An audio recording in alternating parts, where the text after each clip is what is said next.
Okay, I just want to make sure this is being recorded. So far, it looks like we're good to go here. It is.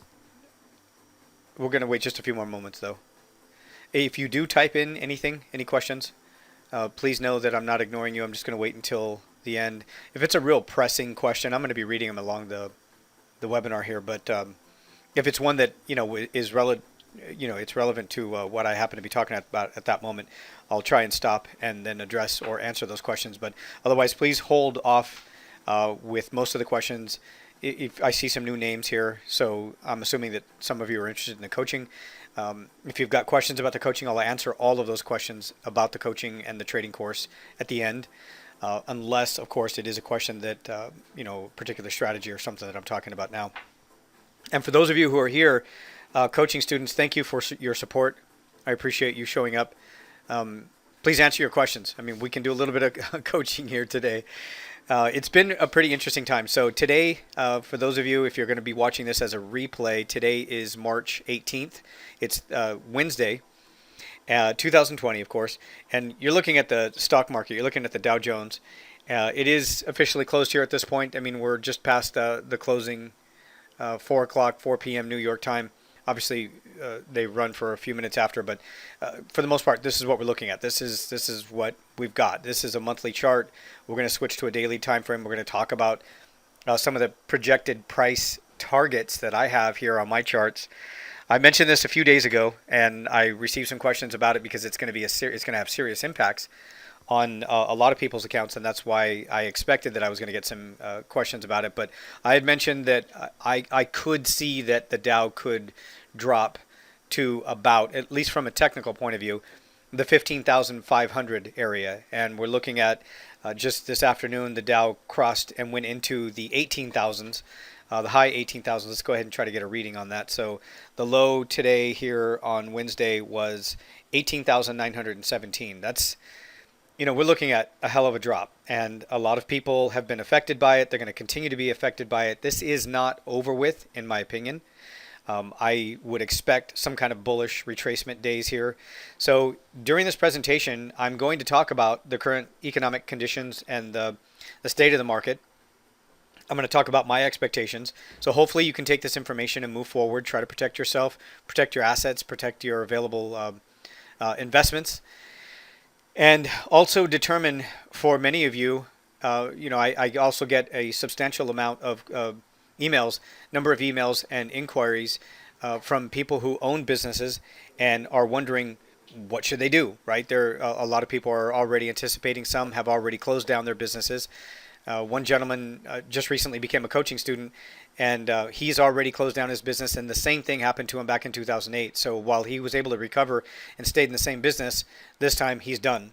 And his mindset is that he's, another 12 years later, 10 years later, he's just over it. He's tired and doesn't want to continue with, working and operating and being susceptible to all of these things that can happen again.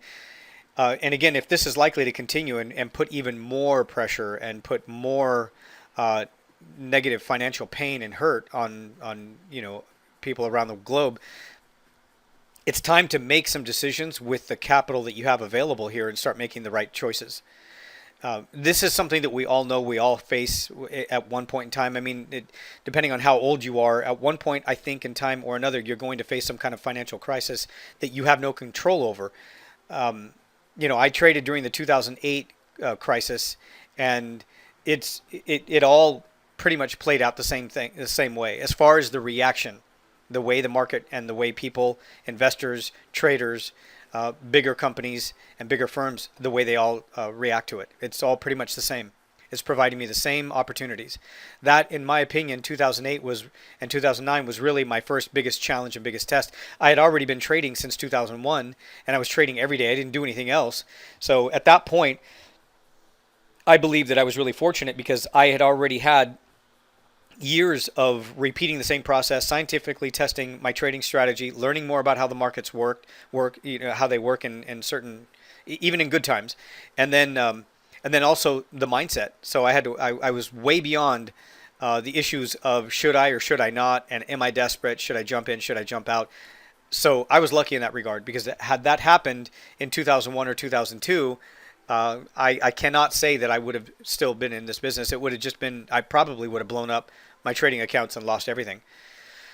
And that can happen again today. I mean, a lot of people are making the decision to take whatever available capital or investments, and converting that to cash, putting it into their trading accounts if they can, and then they're making the decision to trade and they're not prepared for it.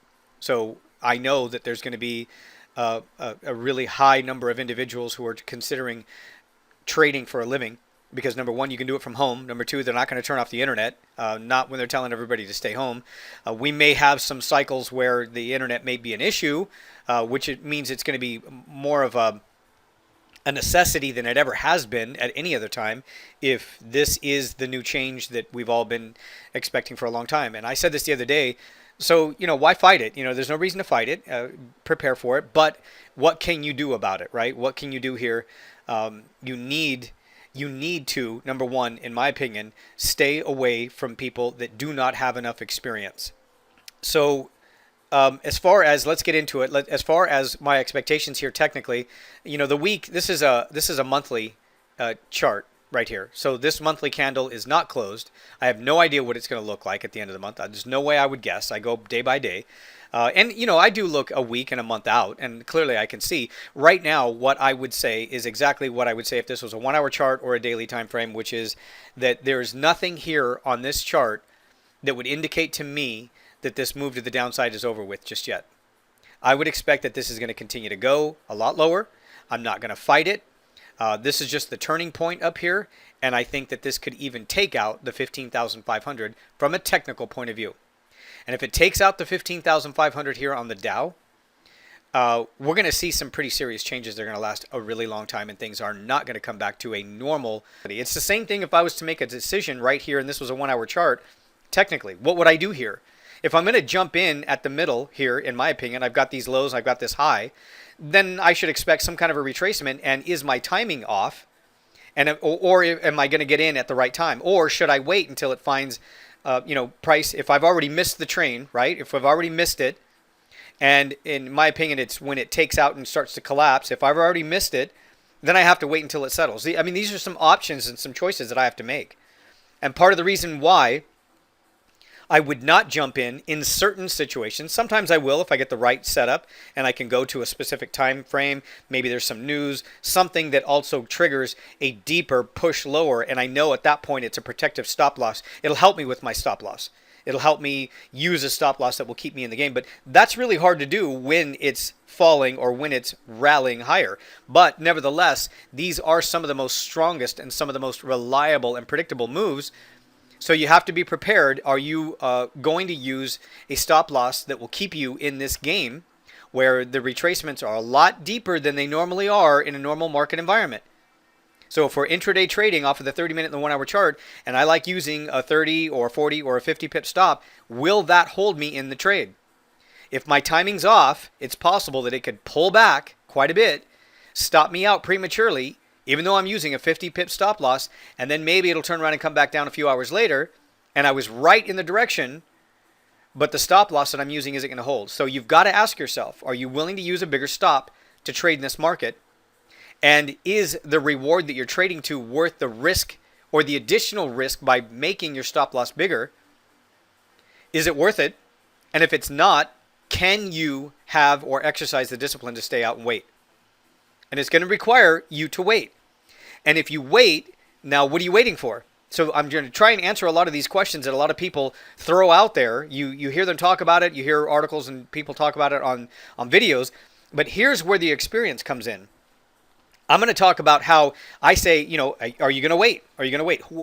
They say that, but they don't give you an answer. They don't give you a solution to what is the waiting for. What are you waiting for? What are you looking for? What do I do now? That's usually the question. That's what I had. I was questioning these things back in 2001 when I wanted to know. Well, if you're saying wait for what? Show me. So I'm going to show you. So here's a few ideas. I'm going to show you the total pips that me and some of my coaching students, I work on a one-on-one level. It is expensive for my one-on-one private coaching. It demands a great deal amount of my time.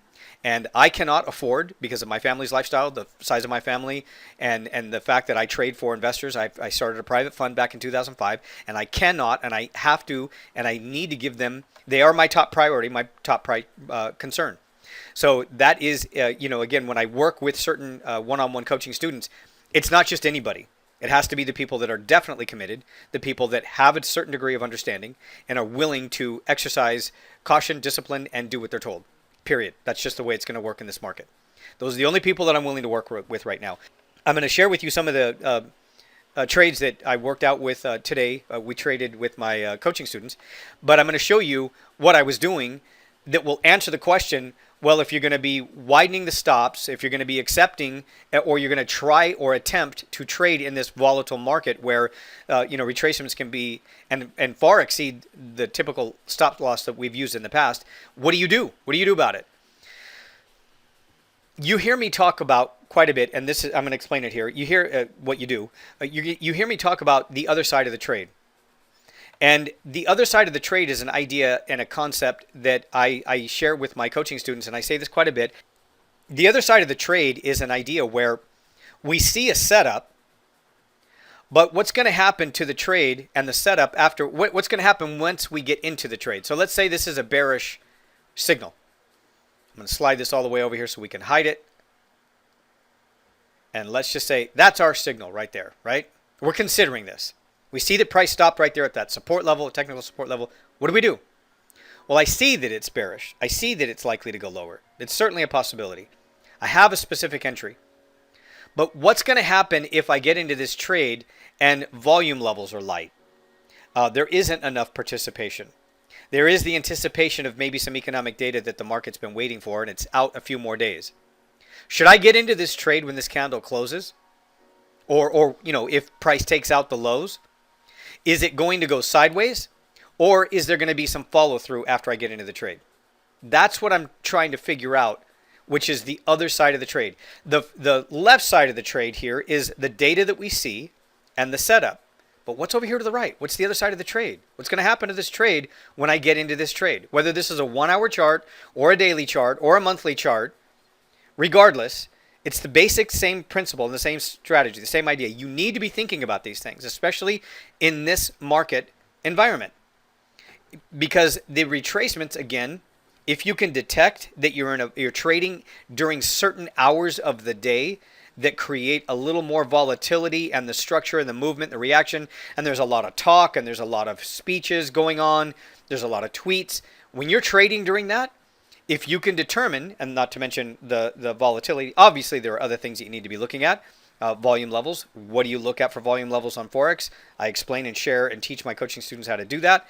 But, sometimes I can determine that there really isn't anything going on. If this was a 1 hour chart and I had a bearish signal, I could determine that there's nothing going on, not too much volume, news is out of the way, nobody's saying anything, nobody's talking anything. And what time of day is it? Is it during the Asian session? So should I immediately get into the trade and then sit there and have to babysit the trade for a while? Obviously, I'm looking at a monthly chart, but this would be the same basic structure if it was a 1 hour or a 30-minute chart. So am I going to sit here and have to babysit this trade, put myself in a position where now I'm tying up more of my time just sitting there watching it when I should have detected it and stayed away from it and realized that it was just going to go sideways? There's no reason to really jump in and get into the trade right now. There's going to be a better opportunity. And I want to trade when there's more participation. I want my capital exposed to these events and these possibilities where I could lose quickly. I want that capital exposed to that for a shorter period of time. It needs to be a shorter period of time, especially during these market conditions. I want to get in and I want to get out as quick as possible. The markets, the way they are today, the meltdowns, all of it, everything. It's so similar to 2008. And when I got my signals, all I had to do was wait for them, and they paid relatively quick. Even on the 1 hour charts, I'm going to show you some today. I'm going to show you some setups. Even on the 1 hour charts, I got in, got out, and I would make 100 pips, 50 pips, 250 pips on depending on what strategy it was, what pair it was, all within maybe a few hours. And when I say a few hours, it could have been anywhere from 2 hours to 7 hours or 12 hours. I like that. I don't want to get into a trade and hold on to it. Again, this is a monthly chart, but it would be the same basic strategy and structure and ideas and concepts if it was a 1 hour time frame. So we want to be thinking about the other side of the trade. So one of the things that I've been saying, and I've been sharing this in some of the free videos that I've been sending out as well, not just to, keeping it just to coaching students, but I talk about the London Open. The London Open to me seems to be a better opportunity the way I trade it. There's more consistency and there's more people participating, so there's more follow through in my opinion, and I can track the volume levels, but it's not as whipsawed behavior. I don't see as much whipsaw behavior as I do once the New York market opens. Because that's when things really start to open up, right? People are watching not just CNBC and Bloomberg, but they're watching their local news stations. There's all kinds of things that are going on. And there's more people active and there's more people tweeting and all kinds of stuff. So the market's looking at all of this stuff.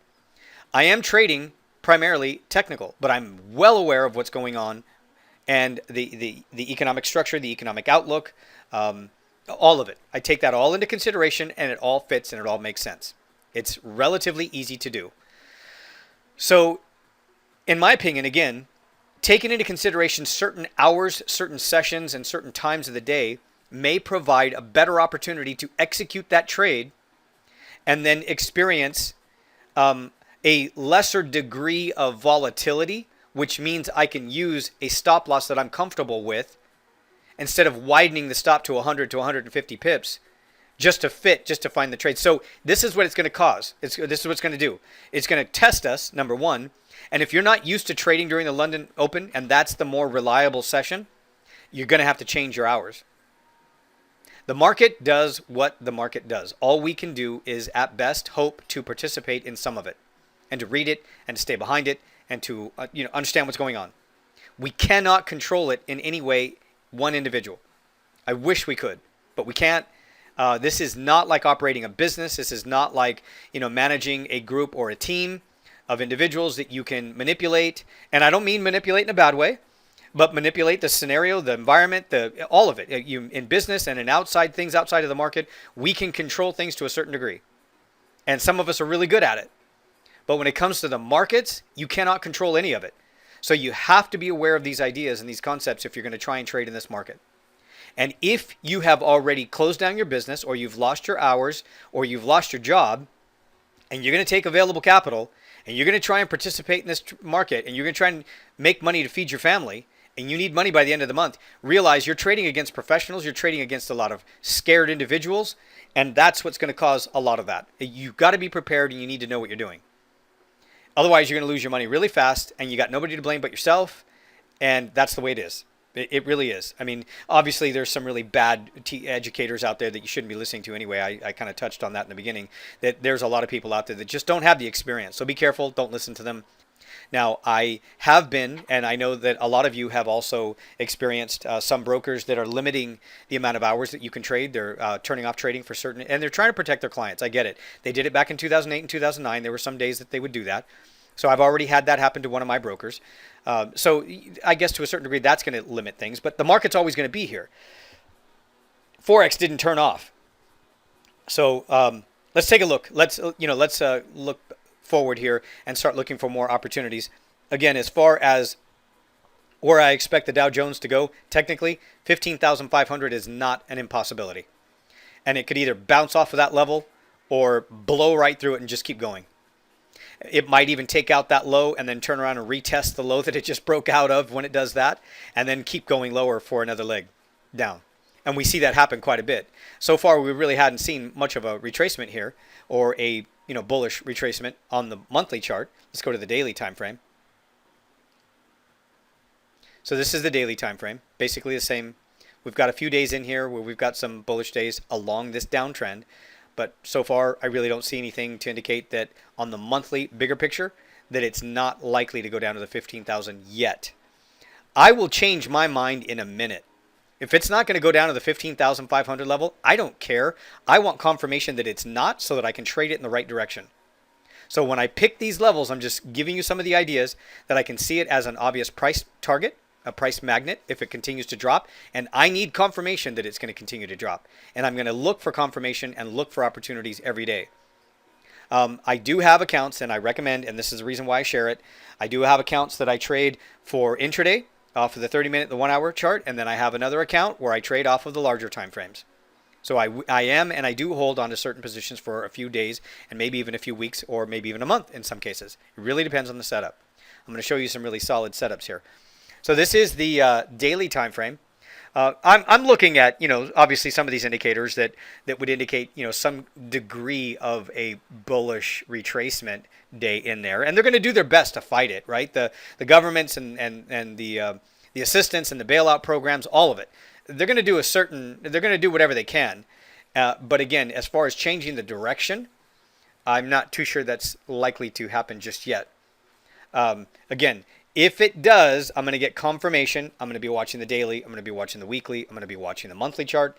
I'm going to get confirmation of that. And I'm going to say, at that point, it looks like it's over with. We did it. And now we're going to just trade within this range right here. So at that point, we'd have the high and the low, a confirmed low. We draw on the Fibonacci tool and try to measure the retracement to see if it's, how structured it is, where are some of these good opportunities, that kind of thing. But we're not there yet. We're not there yet. Again, please be really careful. I went through this in 2008. I had a lot of people join my chat rooms and buy my coaching. They were business owners. A lot of people were, professionals that were making well over $100,000 a year. Some of them lost their businesses. Some of them were laid off. Some of them never got the job back. They lost their jobs, whatever. And it's the same thing that's happening right now. And I think it's going to continue to get worse before it gets better.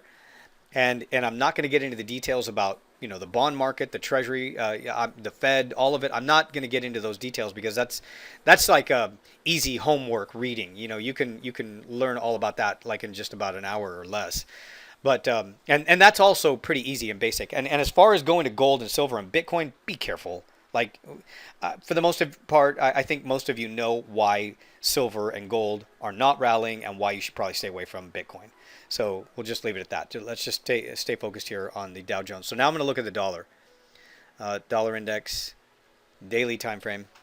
So the daily time frame dollar index, daily chart. Again, I've been saying for the last few weeks here, when it dropped, I wasn't fighting that drop here, which occurred from about February 20th when all of this started and it bottomed out March 9th and then turned around.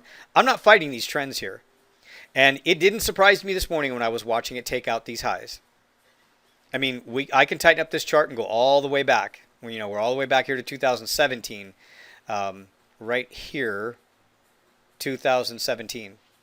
So it's been a while since we've been at these levels. I've been watching this, but again, you don't want to fight this. I see nothing here on this daily chart that would indicate that the dollar has topped out yet and is likely to reverse and come right back down again.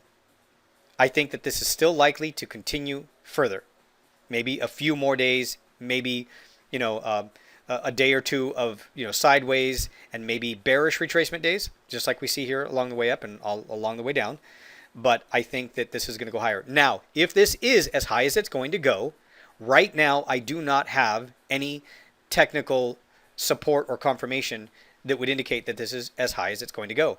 But if it is, I'm going to get that technical support in another day or two, and then I'll say, well, it looks like it topped out here. And I'll be watching the weekly chart, all of that. So then, like I said, there's no way that I'm going to let my ego get in the way of me making money in this market, or ever at any other time. I am not married to these positions. I am not going to say I insist that I know it's going to break above 102, and it has to, and that's the way I'm trading it. No way. Like, if this is as far as it goes, that's a major psychological level. If it stalls just before it, I don't know how many times I've seen major psychological levels that everybody was talking about that they felt were going to be breached, whether it was to the downside or to the upside. And sometimes it falls just short of it, and everybody's still buying it, and then it collapses. I don't fight it. I don't fight it. I wait for confirmation. I'm always going to get opportunities to trade in these trending markets. These trade setups that I have created, the strategies and the techniques and the ones we're going to talk about here, they have worked like this in every single crisis, minor or major, in all market environments. The only thing is that I can say I don't get a trade every single day and at all times. I have to wait for them to happen. I just do. I have to wait for them. It depends on what strategy it is. So let's take a look at a few trades.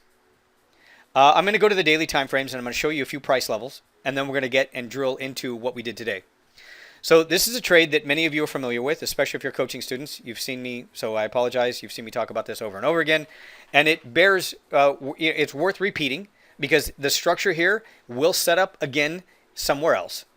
And it's important to be able to identify and trade it and detect it. Because this is what has created the opportunities for me to not only make as much money as I have over the past few months, but to protect and stay away from taking trades. So if I say I've made a lot of money over the last few weeks or few months, I've also had fewer trades. I'm not trading around the clock. I mean, I'm watching around the clock, but I'm not executing trades around the clock. It's not necessary to do that. It just isn't. I'm here to tell you, I've been doing this for 19 years. It is not necessary to scalp and to trade every few minutes and every hour and every move up and every move down. I thought that's how it worked in the beginning of my trading career in 2001, but it doesn't.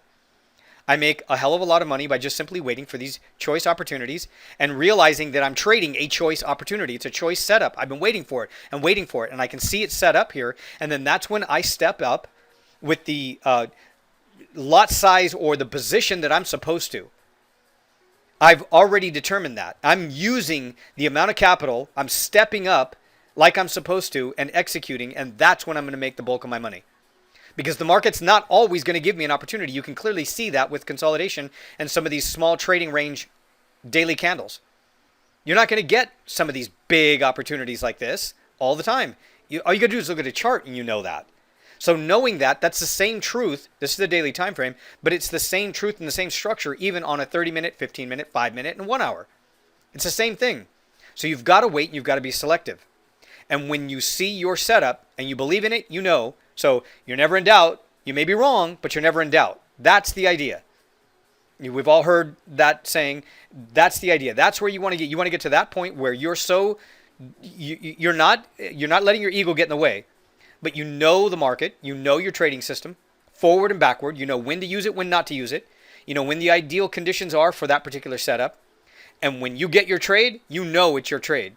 And then you can step up. You are not in doubt. You may be wrong, but you're not in doubt. And you take the trade and you make a lot of money.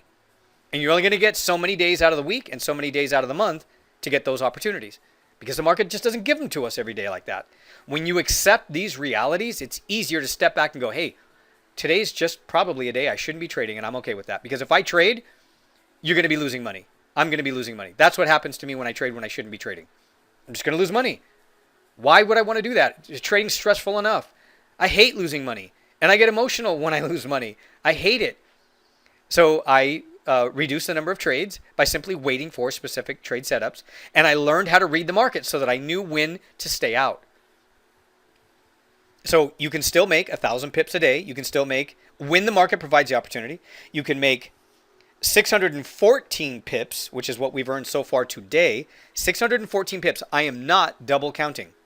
I know that a lot of these idiots out there on Facebook and on Twitter post and on YouTube, they will execute a trade at a specific level and they'll fire off 5 to 10 trades, maybe even more, all at the same level, or for the most part as close as they can get it. And they'll pick up 10 points. And then they close all 10 or 15 positions, and they'll say that they made 100 to 150 pips. That is not what I'm talking about when I tell you the number of pips that me and my coaching students earned today. 614 pips today is from the entry to the final target on the chart. That's how it works. I don't like the misleading double counting thing because it makes it difficult to figure out what that guy or what that woman is doing with that trading system. And I know that because when I was looking for people to follow back in 2001, I was trying to assess, how are they doing this? Like, what are they doing? That's so misleading. How could they say they made 150 pips on the euro dollar when the euro dollar only moved in a 30 pip trading range for the day? That's the kind of, I would wonder that. And then I figured it out, and then I realized, these guys are idiots. So, This trade right here, again, I'll briefly go through the setup. The A high, the B low, the C retracement, 618. We got multiple tests. Here it hit the 50, and then it hit the 50 again. And then it went back up one more time before this collapse here about 2 weeks ago, and it hit the 50 again and then dropped. Super common, typical pattern. However, the ABC price structure, when I'm using the Fibonacci tool to identify my extension targets, this isn't the way it always looks. It's just this is one of the patterns that it typically takes. And it depends on what's going on here and what's having an impact on price. Here was Brexit when we got that clarity, right? We waited for it all through November, then December, then boom, then it topped out, and then We went sideways. So what was going to happen for the next few weeks after Brexit? Well, we were switching things over, right? The market starts to change its focus, and then things went sideways, and now we see what's going on here. So again, I had the first extension target there at 1.25, 22 or 20 area, and the final target, I was even talking about it just last night. I mean, it wasn't that far away, but even 119.15, and it blew right through it. And I said, it wouldn't surprise me to see it blow right through it, but usually when it hits that level, I stop. Now, it's got to be relative to the time frame. So at one point today, I'm not going to look at it and say I've got to stop here, but I do have to be paying attention to it if I'm trading off of the 30-minute or the 1-hour chart. But I know at the end of the day, I still have to come back to this daily candle and see where it's closing, because that's going to help me determine what to do next. So again, the way that I use the Fibonacci tool, when I have identified the right high and low, the right price swing structure, when I've identified it and I leave it alone and I don't go in there and change it because it's tempting. I see a lot of people, they see a pattern like this and they're not using the Fibonacci high and low where I did. They're using it inside of these other little levels. And sometimes it helps. You find some levels that it stops at. But this was the high. This was the high and this was the retracement afterwards. Relative to this time frame, 3 pushes to a high helped me confirm that high. I have some technical strategies that help me identify and find tops. Again, I can't always determine that it's a top while it's an open candle, but once I get confirmation, I'm pretty sure that I know where it's at. And then I just wait. Now, there were plenty of opportunities.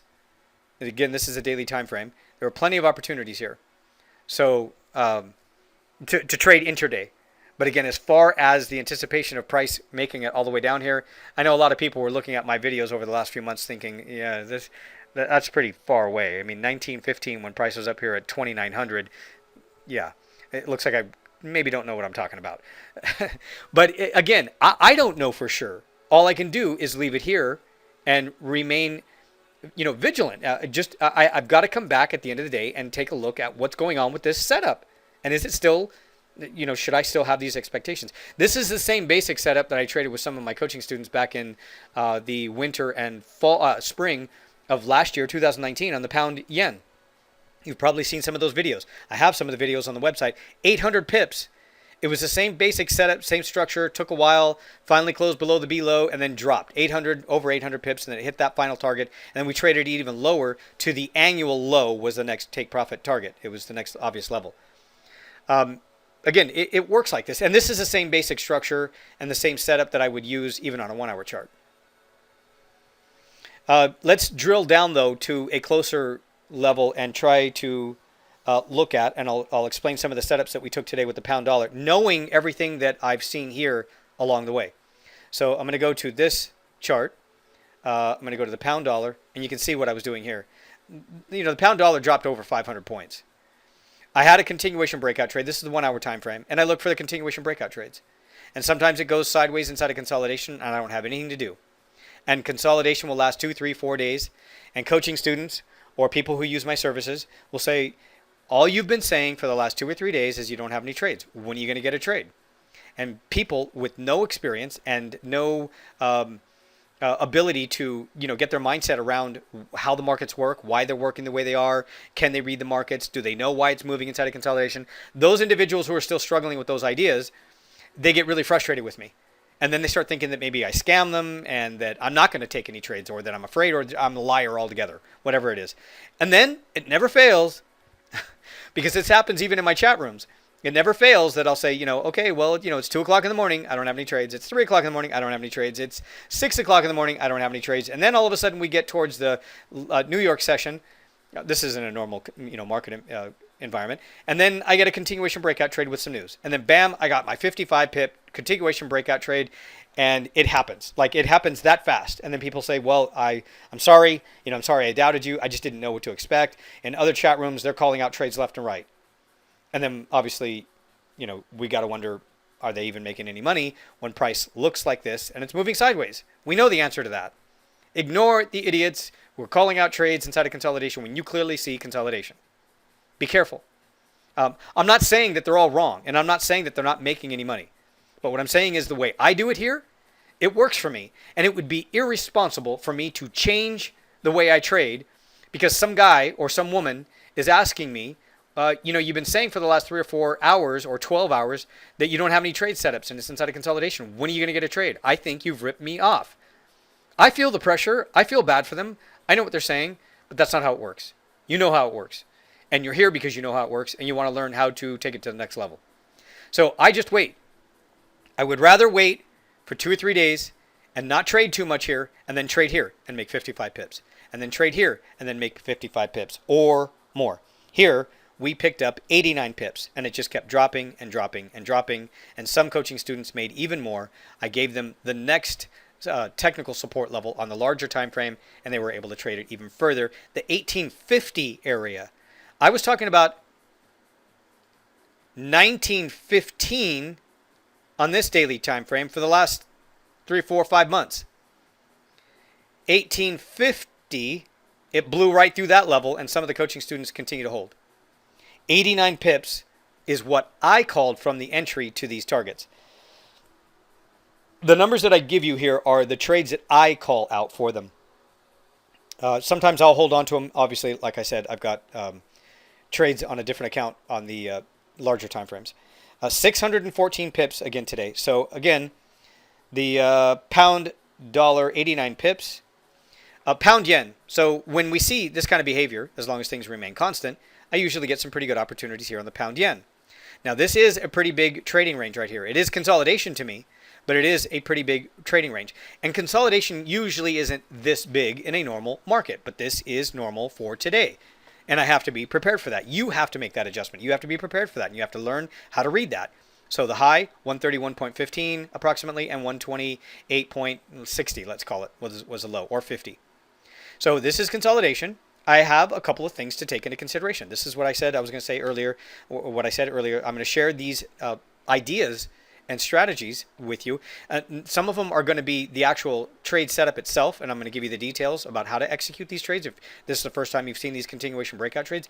But for those of you who've seen these videos or have a pretty good idea of what I'm doing because you're doing things that are very similar, I'm going to give you some mindset ideas behind this because you've got to realize the conditions in the environment that you're trading in. So the movements here, while again pretty large, it's not normal. Pound yen moves and covers a greater distance than most of the other currency pairs that I trade anyway. I know that, but this isn't the way it was a few months ago, the highs and the lows of consolidation. That's the first thing I need to take into consideration.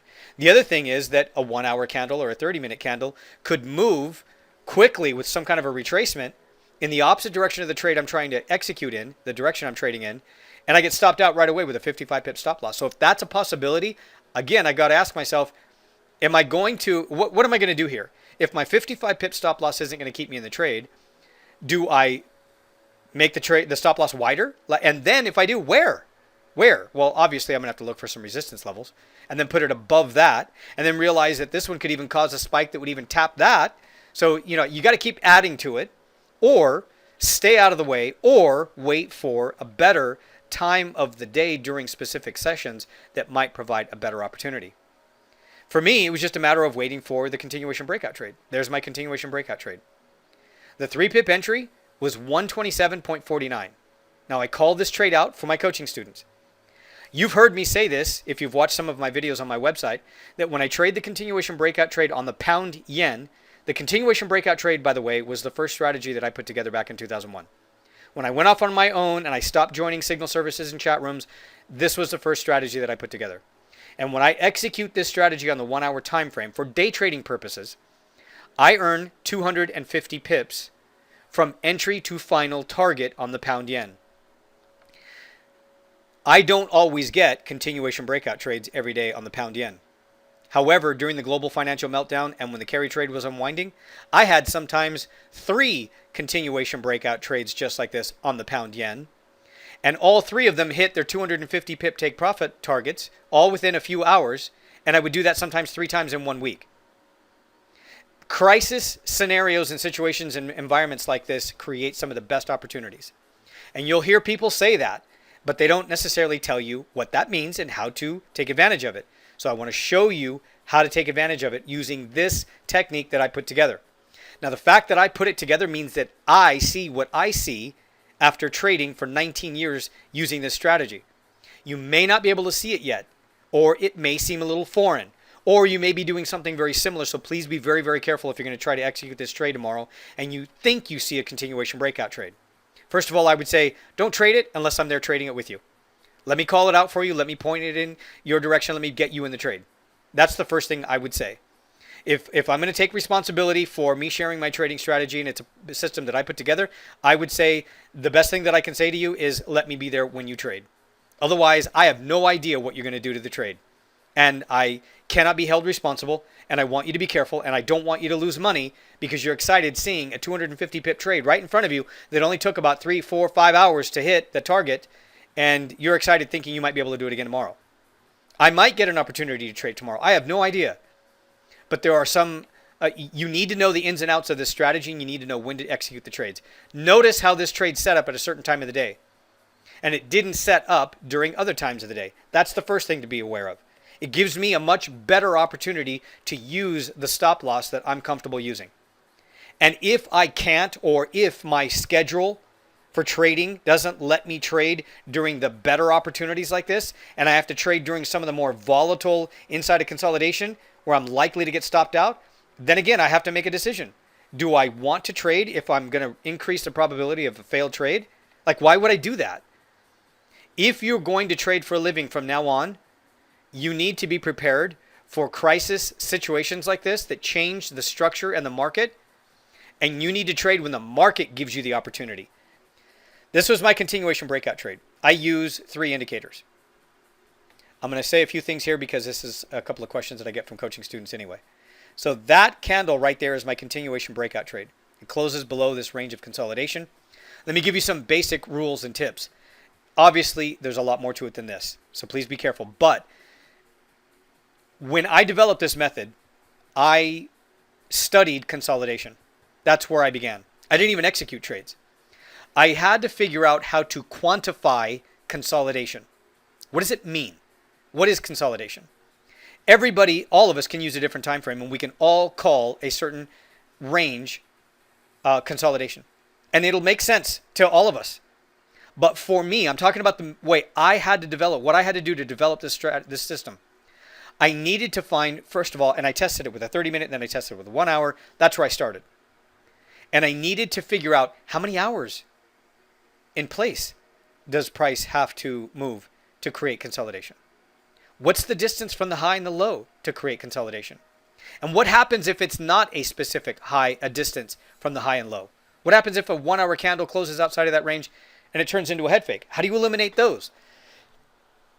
How do you prevent head fakes? I hate head fakes. I was getting into head fakes almost every single day in one of the chat rooms that I joined back in 2001. These guys sucked. They didn't have more than 8 months experience, and they were screaming out trades all day long, and I was paying them $149 a month to lose money.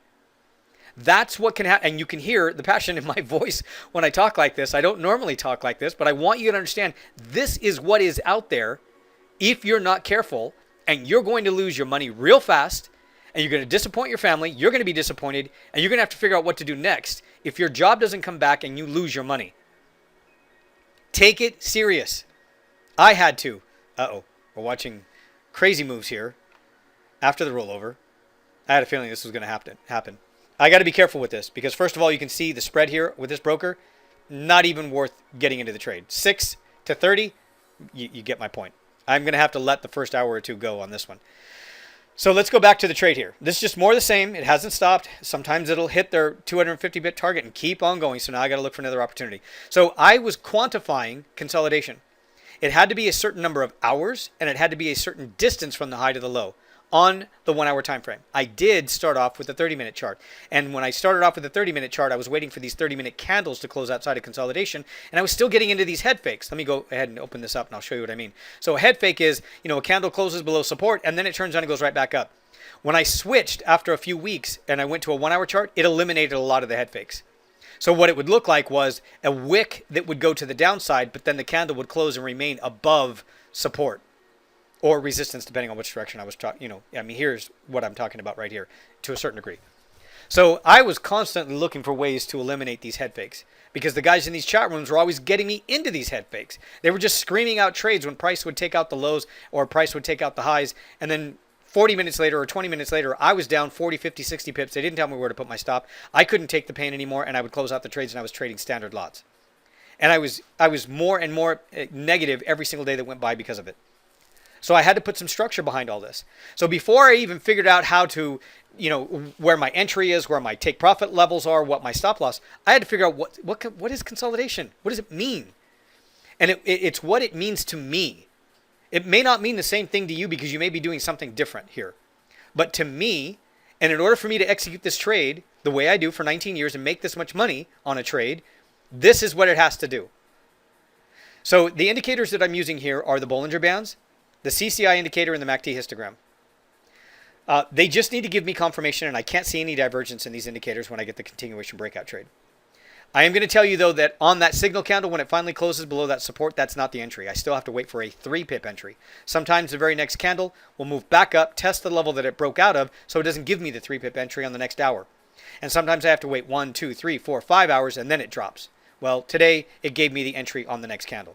And the retracement wasn't that deep. I was able to get away with using a 55-pip stop loss on this trade, and I made 250 pips. I made 250 pips from the entry to the final target here on the charts, no double counting, and I used a 55-pip stop loss. That's awesome. That's what you want to do. And I'm going to show you a few others. This was a 250-pip trade. Again, I think we talked about the pound. Yeah, the pound dollar. Euro dollar did, for the most part, the same thing, just took a little while longer. Again, this is a continuation breakout trade. There's many different support horizontal lines going through here. I apologize for those. I can actually get rid of some of them. I'll go ahead and move some of these. This one's moving a little differently. Again, the same thing, but the same basic structure. Consolidation. It has to be in place for a certain number of hours to qualify. And here's my continuation breakout trade. 55 pips using a 55-pip stop loss. Again, the next hour gave me the candle, the entry. And notice the time of the day. This was happening at a specific time of the day where there was going to be likely more follow through and consistency, and I was able to track it and measure it by looking at a few other things, including volume levels on the futures. And the dollar. Remember, let's go back to the dollar. The dollar was my favorite chart to watch today. As it was taking out this high this morning, I knew this thing was going to be explosive. This is exactly what it does. The market's reacting in the same way that it did during every crisis. I just have to wait for the moment when I can trade it. That's all. Of course, again, the dynamics and the things that are going on behind the scenes that are creating a lot of this that we're seeing, that is different than the 2008 crisis to a certain degree, but the reaction is the same. That's what I'm getting at. Dollar Canadian. The dollar Canadian printed a continuation breakout trade. Here's my resistance. There's the candle that finally gave me the entry.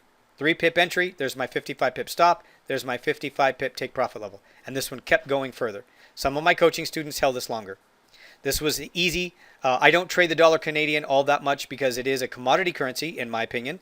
And when oil is dropping and the dollar is rallying and they're splitting off in two total different directions in a big way, it's going to provide opportunities like this. So this was a relatively easy trade. You don't usually see me trade the dollar Canadian, but I couldn't avoid it today. Dollar Canadian paid 55 pips. Australian dollar, basically the same idea. Commodity pair, take a look at gold. You start looking for correlations. There's a lot of things going on here. Again, another 55-pip trade. 1 hour, 2 hour. On the third hour is when I finally got the 3-pip entry. This is different than some of the other ones that I've showed you here. The following hour after printing the signal, I didn't get an entry. I need that 3-pip entry. That's what tells me that this is likely to continue and that the retracements are over with at that point. That's what I'm trying to do with this 3-pip entry. Remember, the candle that closes below that support level isn't my entry. It's just the signal candle. And at that point, I've got to measure and confirm everything. But I still have to wait for the 3-pip entry. Now, the testing alone for me to calculate the 3-pip entry took months and months and months. I started off with a 10-pip entry and realized that this is not your normal market conditions, right? So when I was trading this, it was a more normal market environment. And I had to test this and wait for these opportunities in a live market. Of course, I did some back testing, but in a live market. And so when I first started off, I had the signal. At first, actually, I didn't even do the 3-pip entry. I just got in with the signal. And then I still would experience these head fakes. And I thought, how do I fix this problem? What do I do? What else can I do? And then I remember John Bollinger. I attended one of his webinars he talked about a few years later. But John Bollinger was also talking about, and he wasn't the only one. There were other people that were saying confirmation when it takes out the low of the signal or the high of the signal. And they were obviously talking about futures. I started off trading futures. I was trading the E-mini S&P. I still do. I trade, yen futures, Japanese yen futures. I trade gold, oil. I trade coffee. I trade a lot of stuff. So anyway, it was a concept that I took and borrowed from that. And I thought, okay, well, I'm going to wait until price takes out the low of the signal candle now. And then when I did some testing, forward testing as well, it worked, but I was using a 10 pip entry. After testing, I realized that 10 pips was eating into my profits. Now today, obviously this kept going, but it doesn't usually keep going this dramatic. Sometimes it'll hit the 55 pip and stop. Sometimes it'll go to maybe 70 pips, something to that effect. But I know my 55 pip target is where I'm supposed to be taking profits. Now, I went from a 10 to a 7 to a 5 to a 3. And I've used a 3 since 2001. And 3 is the magic number. If I don't see a 3 pip entry and price holds here like it does in these two candles after the signal, and then it turns around and goes back up, then I never go short.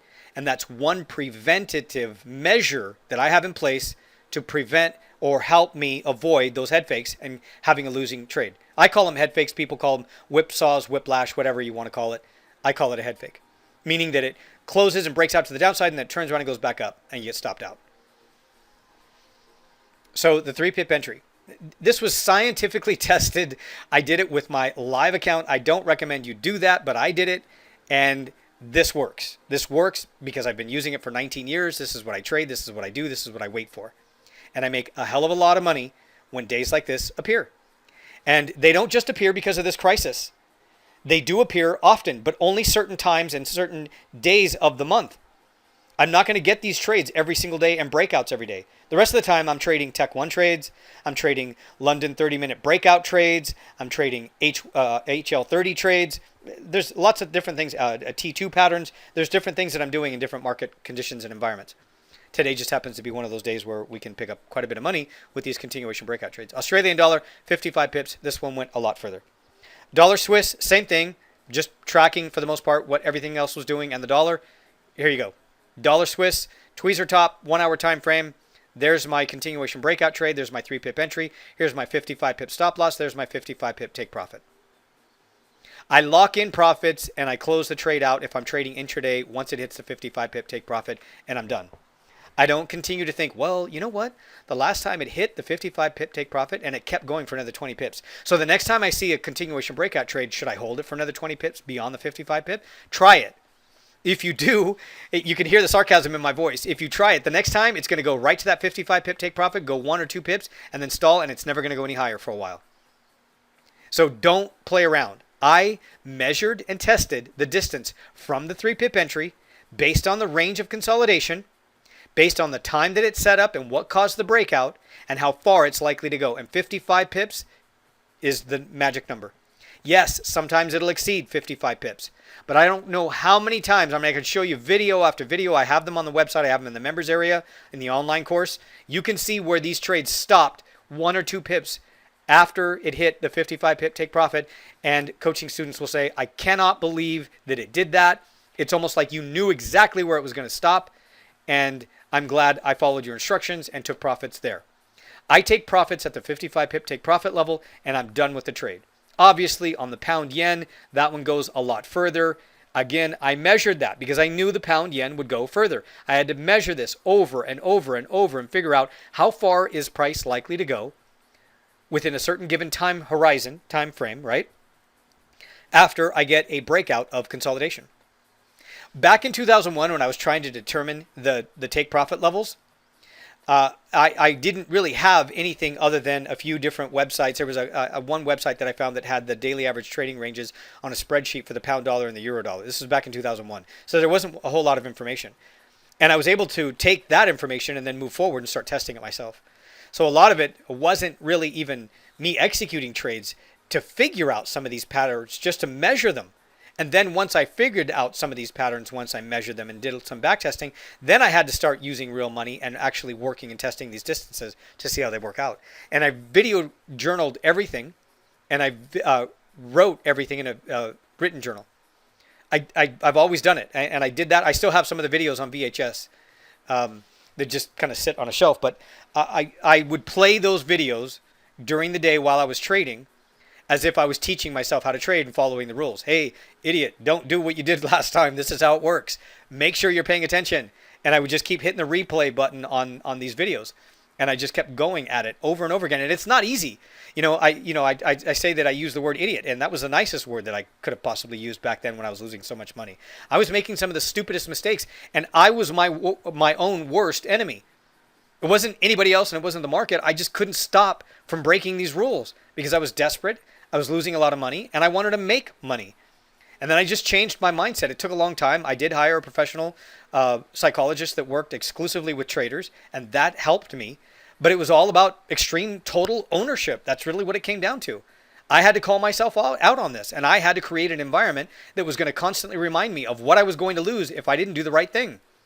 I mean, the money was one thing, but it's almost like you can keep losing money, and yet that still won't stop you from making the same stupid mistake. What are you going to do about it? That's what I had to figure out. That's what I work through. I do have some coaching students that do struggle with that, and I have to help them with that. And that's primarily most of what we focus on. They get the technical stuff, and they can follow that once they believe in it and they get the mindset straight. So there is a lot more to just the coaching than just providing you these entry points with these continuation breakout trades. There were some other opportunities. Let's take a look at the euro dollar. Well, euro dollar did the same thing. There was another opportunity to pick up 15, 16 pips on another trade. It was a 4-hour chart, 4-hour setup. So right now what we're looking at is just the 1-hour time frames. So this is the continuation breakout trade. And the continuation breakout trade is a really interesting setup because, again, I don't get them every day. And certain market conditions create, for example, about a year or so ago, I had 3 continuation breakout trades on the dollar Swiss in 1 week. And it was because, it was in a trend.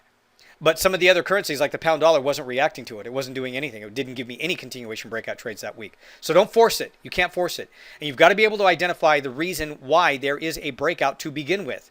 You have to be able to find the source. It's either economic data or just the market reacting to a reevaluation in certain currencies and why money is moving where it's moving to. Here is what I'm talking about, the dollar. I think a lot of people are really confused, or they were initially, about why the dollar is moving with rate cuts and why gold and silver aren't rallying, that kind of thing. But this is our reality. This is what is going on here. And it gives us much better opportunities. And you've got to be able to identify why the breakout. Normally in normal market conditions, these breakouts are usually created with economic data. Non-farm payrolls, unemployment numbers, retail sales, industrial production numbers, things like that. But this isn't normal, right? I mean, how many days have we seen the market just like disregard economic data, and it just keeps going and going and going on the overall bigger picture here? And I expect that it's going to continue like that. I do want to share a few other strategies for those of you who are new here. I'll answer your question here in just a moment. Thank you. A few other ideas and concepts. So I mentioned that I trade Japanese yen futures. This is Japanese yen futures. This is TradingView. And I use the Japanese yen futures to confirm my dollar yen trades. So if I see a setup on the dollar yen, but I don't see the same confirmation on the same time frame here on the Japanese yen futures, I won't execute the trade on the dollar yen. This is always what keeps me out of trouble. And I do trade these futures as well. I would highly recommend keeping an eye on Japanese yen futures. So with some of my coaching students, every once in a while somebody will say, well, I just want to trade one currency. What do you suggest I do? And I'll say, okay, we'll trade one currency, but set up your charts so you've got the dollar yen on the right and you've got the Japanese yen futures on the left. Basically, what you're going to see is the exact opposite. So there is no other currency paired on this chart. It's just yen strength to the upside and yen weakness to the downside. That's it. It's that simple. Give me just a moment. I'm going to take a quick break here and take a quick drink. Yeah, it doesn't happen often, but I would keep an eye on it. Certainly. Okay, so the question, so he's asking about the Japanese yen futures. So again, the idea is that when price is moving up here in this uptrend here, so we can go back to February 21st. It topped out there March 9th. When price is moving up, this is just simply yen strength. That's it. You shouldn't confuse it in any other way. It's just that's all there is to it. There is no other currency pair paired up with this chart. So it's just yen strength to the upside, and when price is moving to the upside, it means that the dollar yen should be moving back down. And then when I see price moving down, that's yen weakness, and the dollar yen would be moving back up again. Let's take a look at the dollar yen. This is the dollar yen. So it's basically just doing the exact opposite. So let me show you the dollar yen daily time frame, Japanese yen futures daily time frame. Now sometimes the price structure or the candles, the patterns and the signals will be a little bit different. And that's why I always look at this. So for example, let's say, if I was considering trading the dollar yen, I've been watching the dollar yen and watching Friday's price range here. And I was thinking about trading this if price took out the high from Friday. That's why I've got this price tag in here. And I told some of my coaching students that 108.50, that's about where I would consider getting in and then maybe trading it higher. But the fact that, let's take a look at the Japanese yen futures. Japanese yen futures did not take out Friday's low. So I stayed away from it. And you can see basically what happened here. It moved up, went through the 50, went as high as 65, and then collapsed, and it's sitting down here at 93. So I probably would have been stopped out had I tried to trade that. And going from 50 to only 65, that's only 15 pips. I would have expected a hell of a lot more than that, trading it off the daily time frame like that. So that's why I'm saying that when I look at the Japanese yen futures, this gives me my confirmation. Had Japanese yen futures taken out Friday's low and kept moving lower, then I would have been a lot more comfortable executing a position here on the dollar yen. That's why I stayed away from the dollar yen. And I say this to all of my coaching students. So these are some of the tips and tricks that you need to know. But here's what I want to stress. And this is what a lot of people don't always say that are out there that are teaching their strategies. This is just the way that I do it. I've been doing this for 19 years. So I've made these things work, and they may not work for you if you just pick them up and start using them any old random manner. And to somebody else, this is what really confuses me. Sometimes I've had people in the past look at my strategies and say, oh, you didn't invent that, or that doesn't make any sense. You can't do that. You can't trade off of 1 hour. I had a guy argue with me for a long time on some of the forums years ago how you can't trade off of a 1 hour chart. And I thought that's so unfair to say. There is as many ways to trade as there are traders. I say that all the time. So it works for me. And when I say this is one little tip where I do not execute a trade on the dollar yen unless I see it here in the Japanese yen futures. Well, other people don't even bother with it, and they do just fine. They do just fine. I don't. I have to see that confirmation. And I'm also trading both of them simultaneously when I get the opportunities to. But the fact that, again, Japanese yen futures doesn't give me confirmation, if it says no, don't do anything, then I don't do anything here, even if I see something that starts to set up like a pattern that I would consider. And I'm lucky enough to be looking at Japanese yen futures for confirmation to keep me out of trouble like this. Because a lot of people don't realize that and don't do that. So that's why I was saying, if somebody says, like a coaching student will say, I just want to trade one pair. What do you think I should do? And then I'll set them up with, Japanese yen futures on the left side, dollar yen on the right hand side. Keep going. Try to keep them on the same time frame. But look at the daily. Look at the weekly as well. And look at the daily. Look at the 1 hour. Look at the 30-minute. Depending on and relative to the time frame that you're trying to execute and what you're trying to do. And you could do that here with TradingView. Just keep in mind, TradingView, Japanese yen futures, this chart is delayed. It's delayed by, I think, 10 minutes. And so usually when I show this chart, it's because it's easy, but it's usually going to be the daily time frame. I trade off of the Thinkorswim platform. You can actually download a demo if you want of it. And the Thinkorswim platform, even the demo account, I believe that's Japanese yen futures are in real time. So that would be a much better opportunity if you're going to be trading off of a 15-minute bar, 30-minute bar, 1 hour bar, that kind of thing. You want to make sure that you've got real time data. This one you have to pay for it. So if you're not interested in paying, but you're using TradingView, realize that it's going to be delayed by 10 minutes.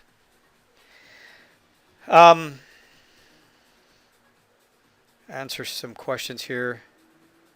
A DAX, yes. Thank you for asking. So, coaching student just asked about the DAX. I'm sorry if that came out really, really sharp and loud there. I talk about the DAX. I don't spend a lot of time talking about it on my free videos, but my coaching students and I definitely watch the DAX, especially at the open. HL30, good question. HL30, I am advising my coaching students to not use the HL30 strategy. Let's go over here. This is the HL30 page. So we're going to talk about what works too, and what doesn't, and why not. HL30 is a strategy that I developed a few years ago, and basically what I do is I come in here. I got to take into consideration the daylight savings time, and I put in my line here, starting and identifying the 5 o'clock rollover. So here I've got multiple support levels from weeks ago. Got to get rid of some of these. So basically what I'm doing is I'm trading off of the previous day's low. I got to identify that once I get the 5 o'clock rollover. I want to be precise here. This requires precise measurements. I want to make sure a high, 44, there's 44, a low here, 00, that's at 1. I want to drop this down 1 tick. If it doesn't work for me like this and I'm playing around and I can't get it, then I have to open it up so that I can get a little closer. And then I drop it right where it's supposed to be. So there it is. That's close enough, right? So then I wait for price to approach either support or resistance by 10 pips. So that's the 10 pip range here to the downside. And here is the 10 pip range to the upside. 44, so it's going to be 34. And then I wait. Right now, price is in the middle of yesterday's trading range. And that happens. And sometimes it'll close right at the lows of yesterday's trading range or the highs. And then I get a bounce within the first couple of hours and I can trade that. Now, one of the biggest challenges, though, you can see if you go back over here to Tuesday, there was a low and it bounces and bounces, right? And then sometimes it'll move up and not hit the 20 pip target and roll right over. So sometimes you can detect that depending on the trading environment. And another thing that I tell everybody is to stay away when consolidation, the same range of consolidation, remains here for a couple of days. This is the same range of consolidation for a couple of days.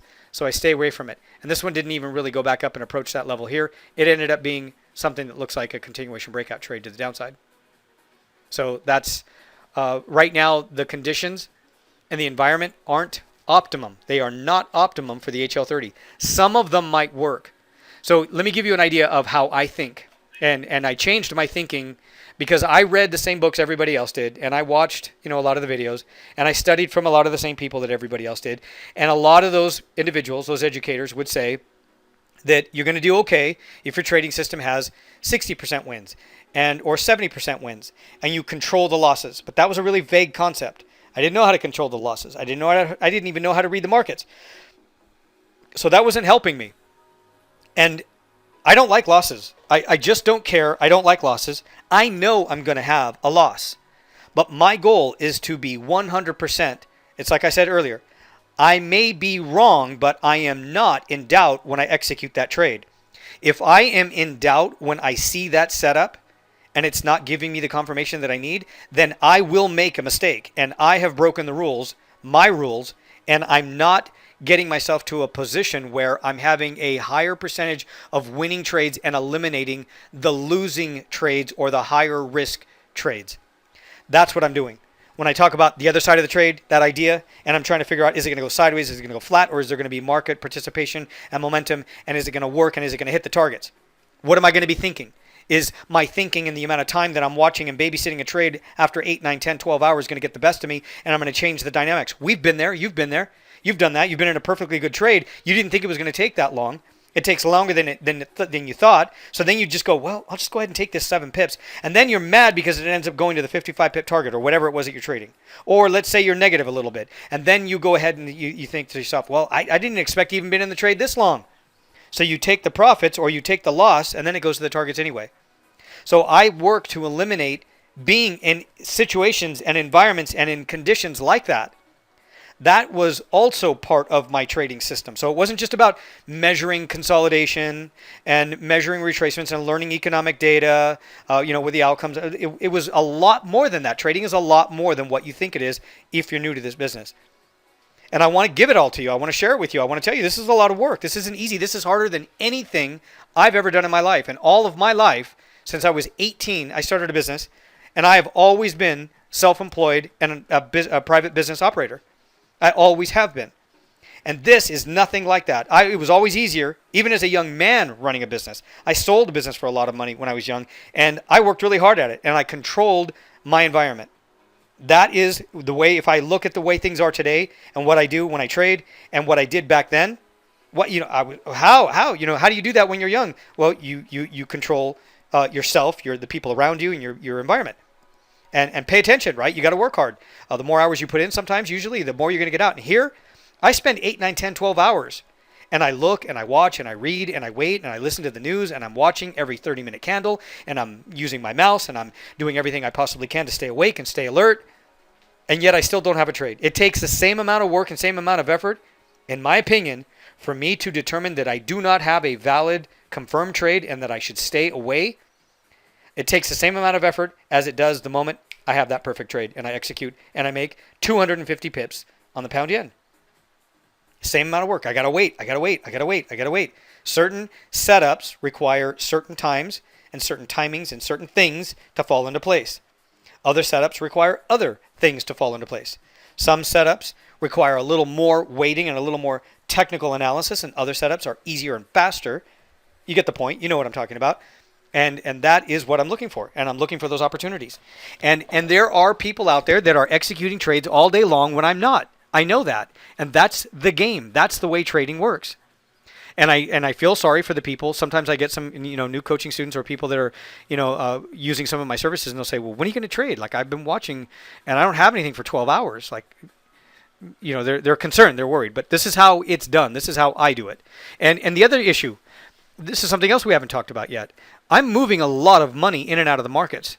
I need to be paying attention to when I get in and out of the markets. I'm also trading futures. So it's not that easy, and obviously you may not be affected to it, but you still have to be conscious and aware of this. If you're trading a $100,000 trading account or a $50,000 or a $40,000 trading account, you're going to be trying to trade standard lots. That's a lot of money to lose or make in a quick period of time. You need to be aware of these concepts, these ideas. Nope. So I answered that question. So sorry about that. So again, the HL30, the conditions just aren't optimum. And the volatility and the movement and the retracements and things that I see at certain levels like support and resistance are larger than the stop loss that I use, because the HL30 requires a 20 pip stop, 20 pip target. That's it. It's really basic. And the previous day's high and low. There's more to it, right? You want to be aware that it's not the same range of consolidation for a few days and things like that. There's other things that you can do too. That's what I did. So when I learned and pieced together each one of these strategies, then I went and worked even harder. Once I put it together, I worked even harder at trying to figure out, when should I use it? When should I not use it? I know these techniques so well that I can immediately determine if it's now is the right time or it's not to start using some of these strategies. The same setup here, the same basic idea occurs with the London breakout strategy. So this is my London breakout strategy. Give me just a moment. I'm going to take another quick drink of water. Okay, so let's take a look at, so very often with the London breakout strategy, and obviously this is a huge move. I mean, we're looking at the pound dollar 30-minute time frame. This is a big move, right? So we've got the 1.2 thousand level, and it dropped to about the 1.1450 area or something like that. Yeah, 1448. So this is a big move. This isn't normal, but the structure is very, very similar. So with this London breakout strategy, it's a strategy that I learned when I first started trading futures. I would watch the first 30 minutes when the markets would open, and I would watch a 30-minute bar. There was a couple of other strategies that I used that incorporated the 5-minute and the 15-minute, but the 30-minute, and then I would wait for price to break either to the upside or to the downside on the first 30-minute bar at the open of that market. So I was trading the E-mini S&P, and then I just used this same strategy, and I realized a lot of other people, they talk about it on the internet. They have different methods to execute this trade, but basically they're doing the same thing. So here, that white candle where that X is, that is the first 30-minute bar at the London Open.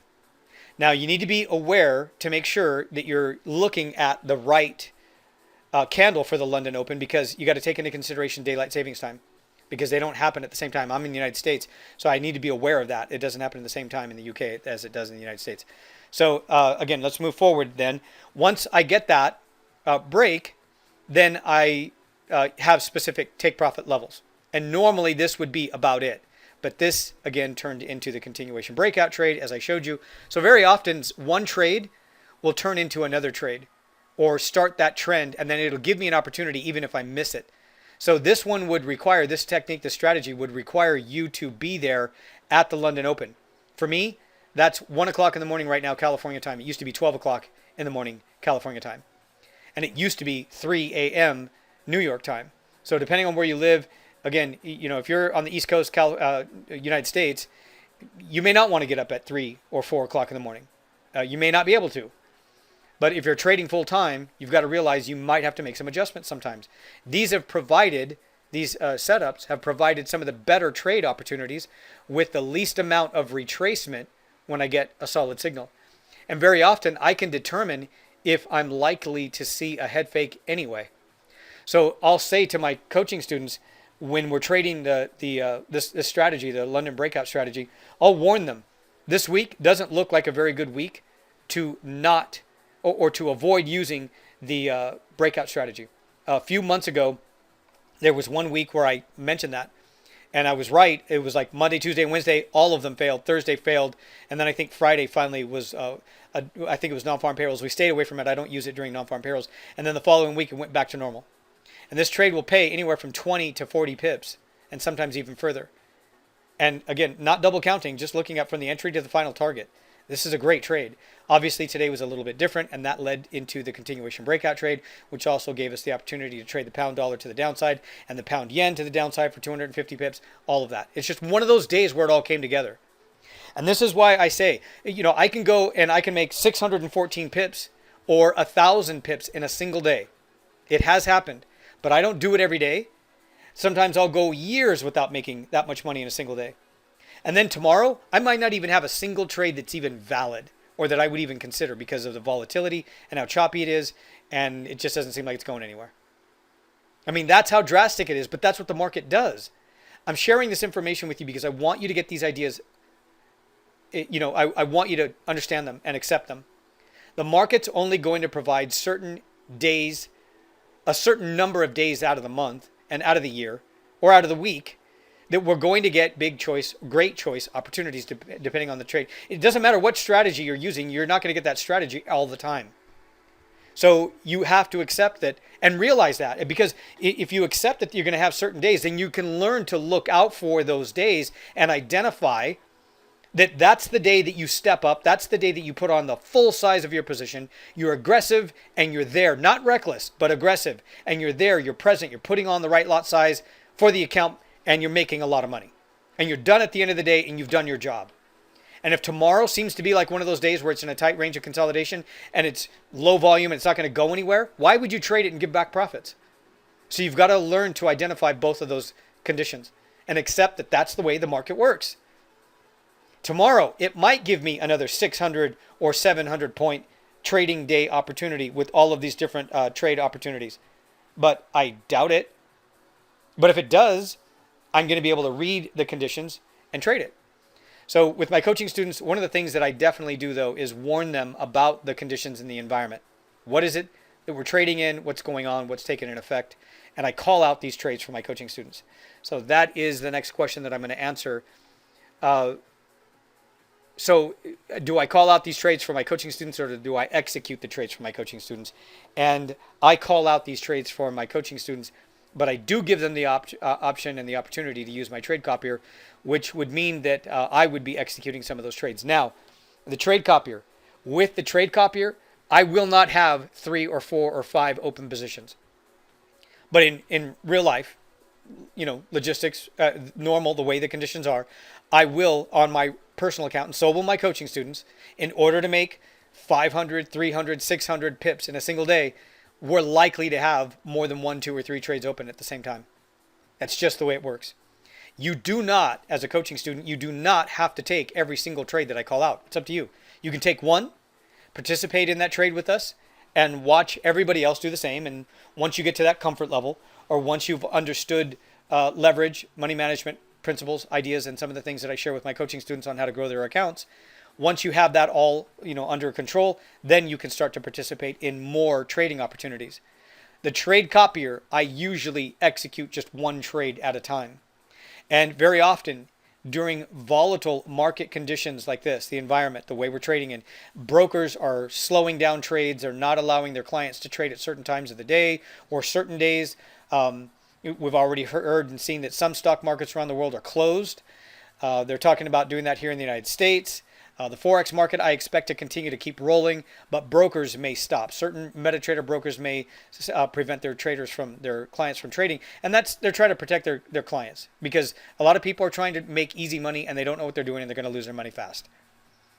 So again, with the type of environment that I'm trading in, with the trade copier, I'm going to be pretty careful with it, because I know that what I see and when I execute, it may not be what you see if you're using the trade copier, because you're using a different broker and you may get a different fill.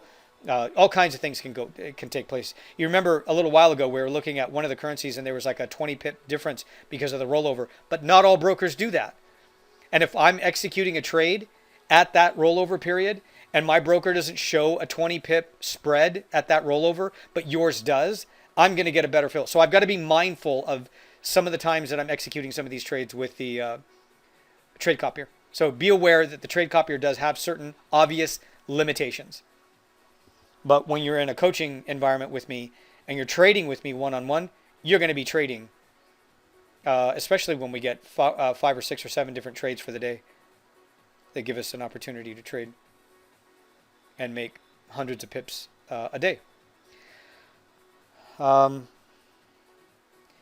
Okay, so more questions about the coaching. Actually, I'll talk about the price too. Sorry about that. So the coaching is one-on-one with me. This is an invitation. I do have some space open to work with one-on-one coaching students.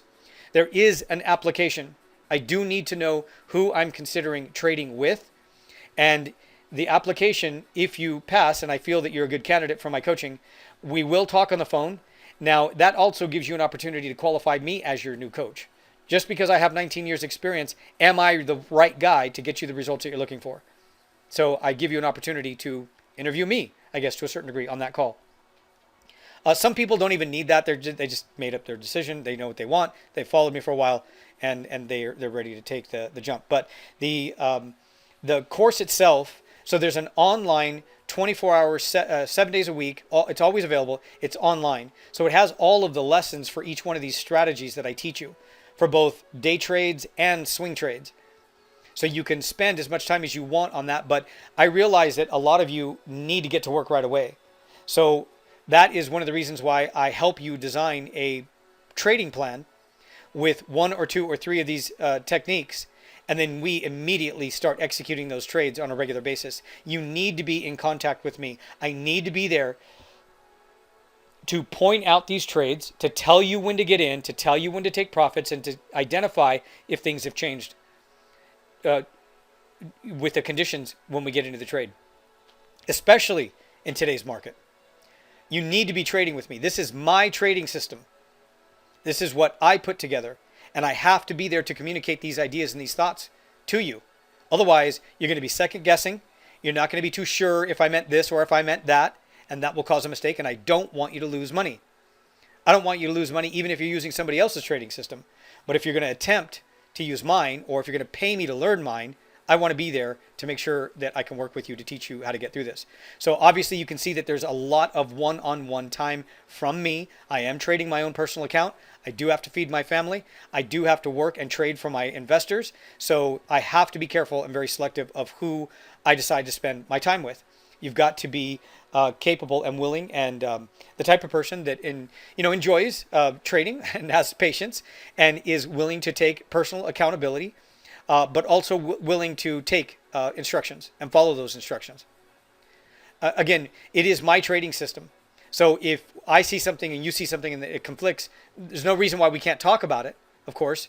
But if you're going to execute the trade, I've got to tell you how to do it, and you've got to do it right. Otherwise, you're going to get different results. I see people come in and they learn some of my strategies and they change some of the indicators, and then they get different results. So be aware of that too. Once you get it down though, once you get the system down, once you get the strategies down, once you learn how to read the markets the way that I do, you look for these setups, it gets easier and easier to start venturing off on your own and start doing your own testing. That's what happened to me. There's no way that I could have done that testing in the first few months of my trading career. I wouldn't have even known where to start. It would have been, pretty stupid for me to try and to think. And I've admitted many times that a lot of the information that I was reading in a lot of the books in the beginning of my trading career, it was probably pretty good, but I didn't have enough experience to know how to even apply it. So that's another issue. So the online trading course is available 24 hours a day, 7 days a week, but you don't need to spend all of your time in there. I know that you're probably eager and ready to go and want to start making money, so we schedule it so that you're trading with me 5 days out of the week right away.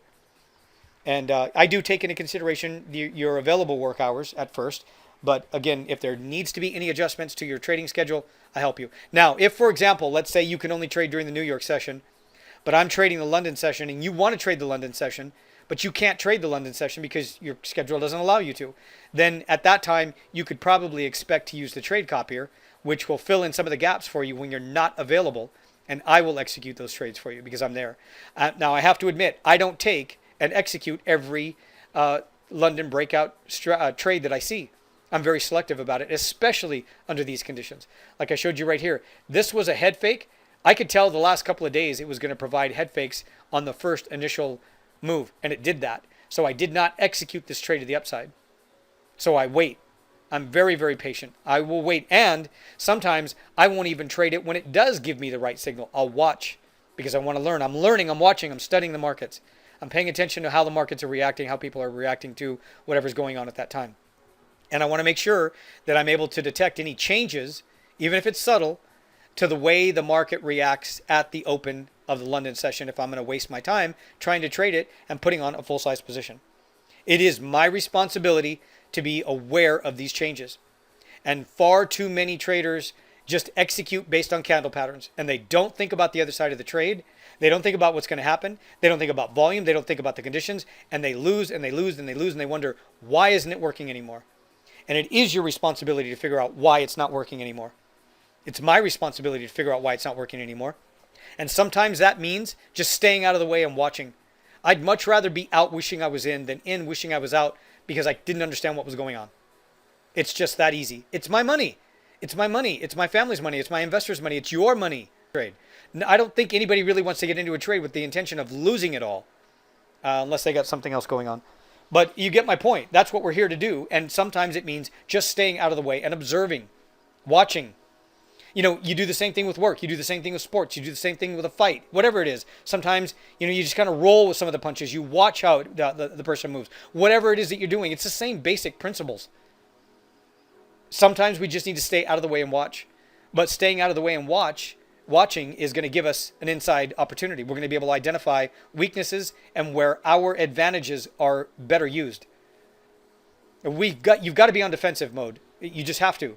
It's your money. If you're not paying attention to the timing, if you're not paying attention to when, you're going to lose your money. I know I'm going to come back down around to this again as we close up here, but if you're considering working and trading as a full-time trader, if you're considering doing this for a full-time living, and you're making a serious decision about either quitting your job, you've already been laid off, you lost your job, or you're about to close up your business, and you're going to do this instead. And I work with doctors. I work with lots of professionals as coaching students that have tried to make the transition, and they're just still dabbling. And that's the biggest mistake that they're making. They're still dabbling. You're going to have to take this serious. You're up against professionals. You're going to lose all of your money. And I don't even want to stop and think about what will happen to you or somebody else if they lose all of their money. I know how bad that could be, and I don't want to think about it. Like, you shouldn't allow yourself to get to that position. You've got to do whatever you can. This is a fight. This is a war. You've got to protect yourself. And if your family's counting on you, you've got to make the right choices. Stay away from the people that don't have that much experience, and they're making these stupid videos, and they're talking about concepts and ideas that they just recently learned from somebody else's video, and they thought it was a good topic to make a video. Stay away from them. They don't have enough experience. I don't even think that 2 years or 3 years is enough experience. I certainly wouldn't have learned, would not have tried to teach somebody how to trade in 2003 or 2004. It took me until 2005 before I even considered it. But I am going to let you know that I think that things are going to change. We're going to get used to it. It's going to be a new normal, just like any change that was initiated over the past few crisis events. They always create some kind of change, and then we adjust to that, and we move on. We're human. We adapt. Adaptation machine, right? Isn't that what they say? That's what we're about. So you've got to be prepared. I want you to know that you're up against most of you are going to fail. Most of you are not going to listen to me. You're going to do your own thing. You're going to listen to a lot of other people, and that's okay too. I'm not the only guy out there that's got an angle on this, but this is just how I do it. And if you're not hearing these things from other people, then at least just take the time to digest and accept that it's going to be tough. It's going to be hard if you're going to make a full-time living and you're trying to make $5,000, $10,000, $15,000 a month. I'm in California, so it takes a lot. You got to make a lot of money to live here. Other parts of the world, you don't have to, but you're still interested in making a lot of money. You've got a family. Maybe you want to have your children learn this business and then carry on the work that you do and the work that you start with your trading business.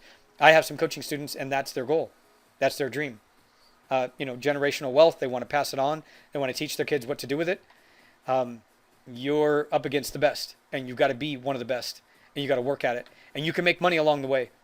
And you've got to get yourself in a position where you can hang out with the people that know what's going on, the people that have experience. So let me answer a few more questions. Yes, this will work. Doesn't matter where you work. Where you live. South Africa is fine. I mean, the only thing that would prevent you is from trading or doing something that I do is if your broker stops you from trading. That's all.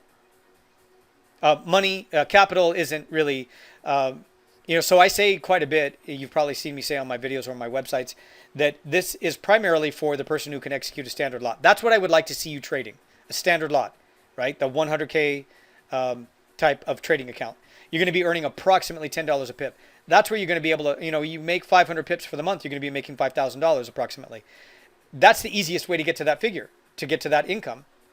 It is going to take more money in your account to make more money. It's just the way it works. These guys are trading $200 trading accounts in their in balance, and then they show you a balance of like $3,000 in just a couple of weeks. They're not doing that over and over again. They're not doing that consistently.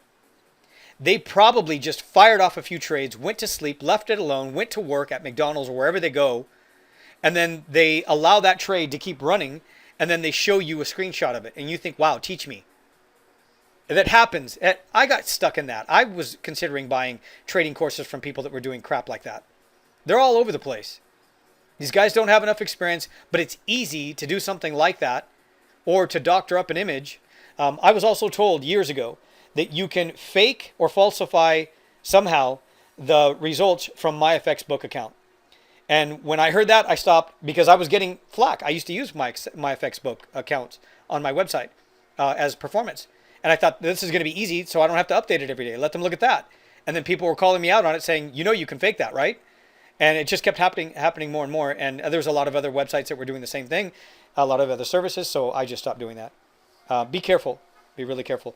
So capital, $200. You can go through my coaching program and use just the amount of money that you have in your account right now. I don't recommend adding more if you're not comfortable with it. I don't want you to add more until you know what you're doing, until you're comfortable, and until you trust me. And the only way you're going to trust me is trade with me. You got to trade with me every day. You got to learn to trust me. You got to see these trades. I'm going to execute these trades with you, and I'm going to trade them for me, for my account. I'm going to be trading them for myself as well. That's why I find these trades. I look for these trades to take these trades. I do have a couple of coaching students every once in a while that just start off with a demo account for the first few weeks, and then they fund their live account.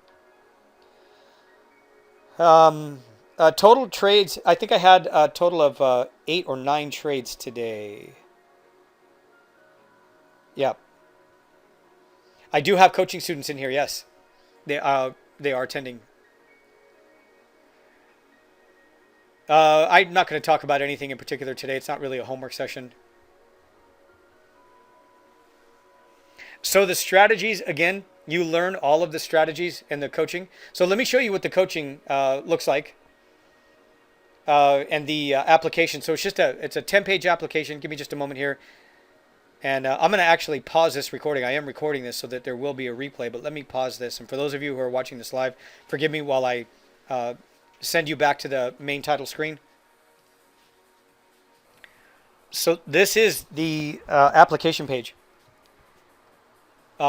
Apply and answer and give me as much information as you're comfortable with.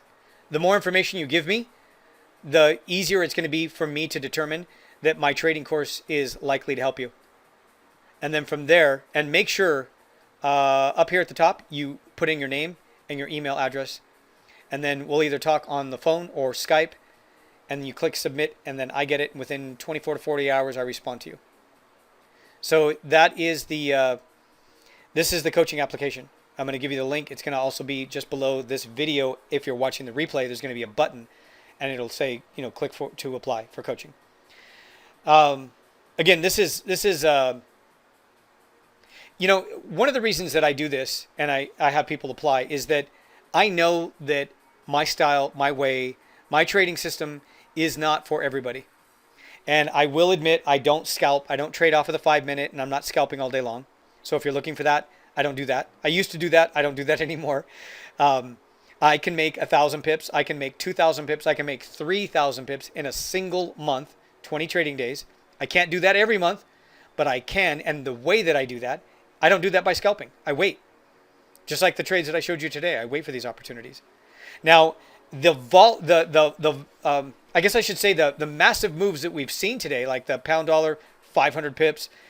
I get continuation breakout trades on the pound dollar several times a month, and sometimes not more than maybe once or twice a month. It depends on what's going on. But when I get those, they're 55 pips. They're not always going to pay me 89. I was able to hold on to those trades a lot longer because of the price targets that I saw on the daily time frame, and I keep going back to those charts. So I was well aware of where price was headed if everything remained intact and as I expected. But I know that my system is not for everybody. That's the other thing.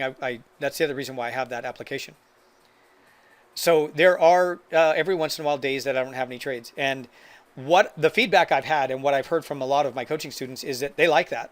And they like that I take some days off.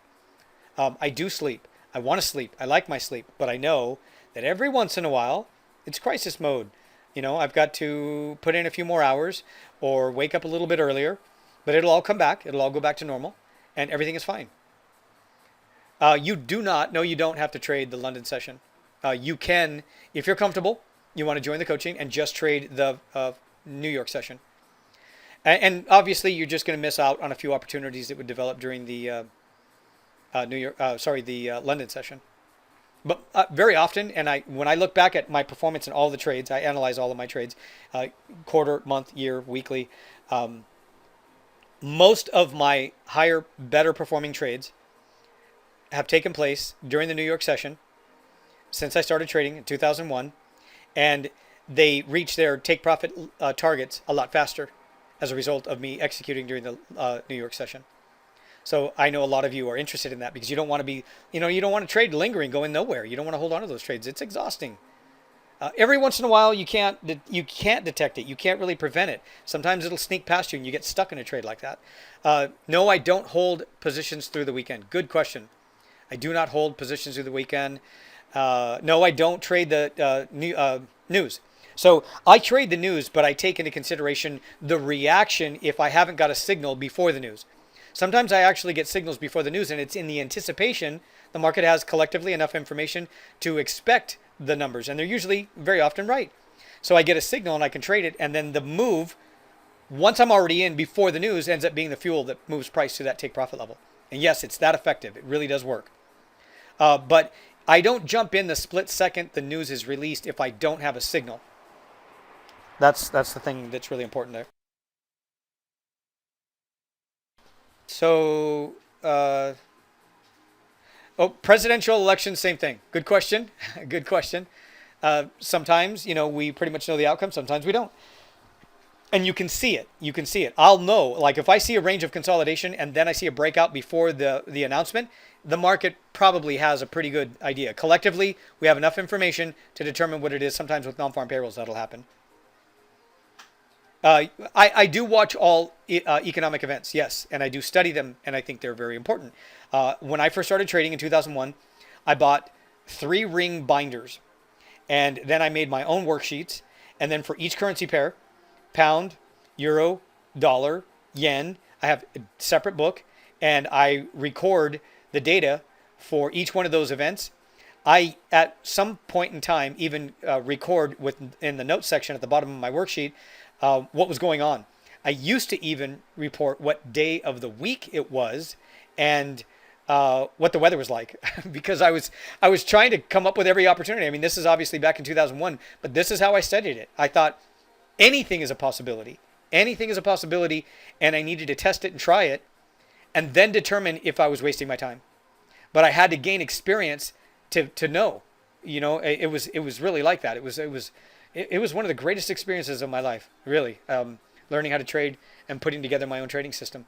I had no idea where it was going to take me, but it was amazing. It was an amazing experience. I learned so much, and as a business owner and a trader, I never knew as much about the global economic, even the local economic in my nation. I didn't learn as much until I started to trade. I wish I had the inside information when I was a business owner that I did as a trader. I wish I had that. It would have helped me been an even better businessman. Yeah, so a lot of it was just testing. Yes, you can partner up with somebody else and pay the same price, one price for the coaching. Yeah, not a problem. I'll trade with both of you. Yes. Will I trade for your private fund using? I don't know what that is. I've never heard of that. Is that a platform? Send me an email. We'll talk about that. I don't know how I would incorporate that into what I do. If it's going to be like a separate external platform, in addition to the platforms that I execute for the services that I offer and for my investors, I probably won't because I would have too many orders to execute at one time. I used to do stuff like that years ago. I had like way too many accounts and too many things going on, and I had to condense and bring everything together. Okay, so you will learn each of the trading strategies.